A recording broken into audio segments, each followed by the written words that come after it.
In this video, we're going to talk about the most recent real estate statistics for 78717 in North Austin, how to stop being a crybaby and just make the offer, inside baseball tips for hiring a property manager, insurance premiums going sky high, and why there's so many people saving your listing on Zillow but no showings. I'm Joyce Peterson, broker and owner of Kopa Real Estate and a 78717 homeowner since 2007. If you'd like to see more local information about 78717, be sure to subscribe to our channel. For the 78717 real estate market in June of 2024, there were 46 active listings with 26 homes under contract. 15 homes sold in June at an average price per square foot of $239. Average sales price was $635,000 with a median sales price of $625,000. Average days on the market was 30 days, and the highest priced home sold in 78717 was at $890,000. Hey, leave me a comment and let me know what you think is going to happen to the real estate market over the next 6 months of the year, and if you have any questions about what's happening right now. Now, here's some tough love for buyers, agents, and buyers. We are often talking to buyers or agents about our listings, and they'll tell us, well, we don't want to make an offer. We're afraid to make an offer unless we know it's going to be accepted. And I just made an offer on this house for some clients. I don't get out to be able to represent buyers that often, so it's sort of fun. And we found this house. It had only been on the market 3 days, and the family loved it, right? And they all looked at me. I was talking with the guy, and his wife was there and his daughter, and they really loved the house. The truth is, when we looked at the data, it was overpriced. And I was talking with the guy who said, I just can't justify the price. And his wife and the daughter are staring at me. They're giving me the, oh man, I don't know what was going to happen if we didn't get this offer accepted. And we wound up putting in an offer at $50,000 under asking price, right? And guess what? The offer was accepted. And so my advice to any buyers or agents out there, particularly the rest of the year, is go ahead and make the offer. It only took me like 6 minutes to write up the offer. So everybody's just got to get a little bit thicker skin, because in this case, we got a great deal. The family is so happy about the house. And you know what? In reality, if the offer got rejected, so what? We would have moved on to another house and everything would have been okay. It's not like anybody's going to come out and beat me up if we make an offer that doesn't get accepted. Second thing I wanted to talk about today is some inside baseball things about that I've been seeing about property management, and the number of rental properties is really skyrocketing as well.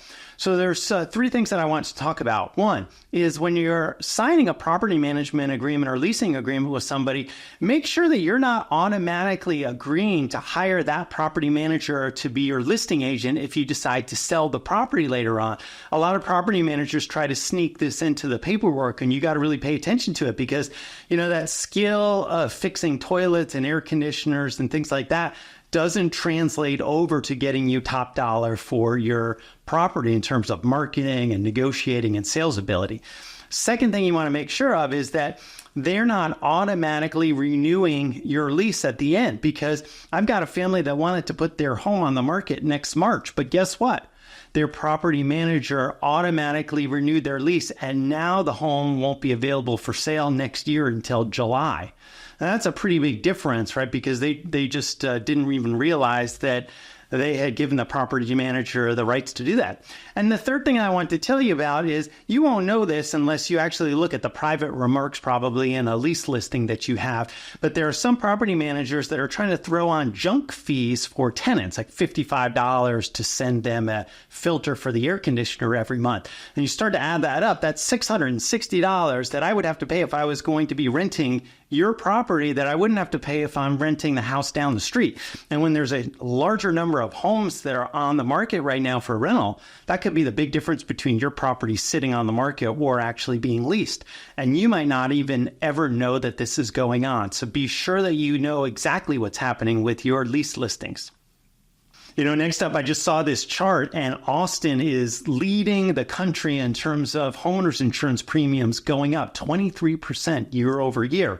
And I know I'm feeling that with my homeowners insurance. My carrier is pulling out of the state, so I had to get shopped around to to new company, and it went up significantly, probably more than 23%. And so be sure, especially if you've got an escrow account and you might not be following up on this, make sure that you're checking into your premiums when your renewal is coming around, because you might need your insurance agent to shop that around for you. And if you don't ask them to do it, they might not do it for you. And finally, this is a big question that I get asked from our clients when we put a home on the market.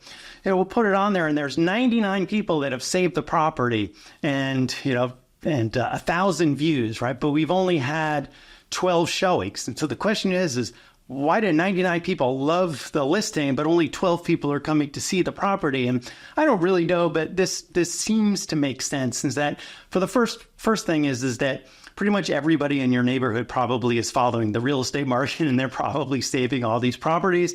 Second is that we talked about there's two different types of buyers. There's a buyer out there that would like to buy your house but can't afford it with these interest rates, and buyers that are out there that can't afford it. So the 12 people that can't afford it are coming to see it, and a lot of other people are just monitoring the market, and maybe they're waiting for prices to come down. Maybe they're just starting their search and not really going to buy a house for a year out. And so it's always a good sign to see people liking, favoriting, depending on the website you're looking at, but doesn't always translate over into showings for your property, and that's not all that unusual. Thanks so much for watching. We really appreciate your support this year. If you got any questions, you want to call me or text me at 512-791-7473 or schedule a time on my calendar at copaconsultation.com.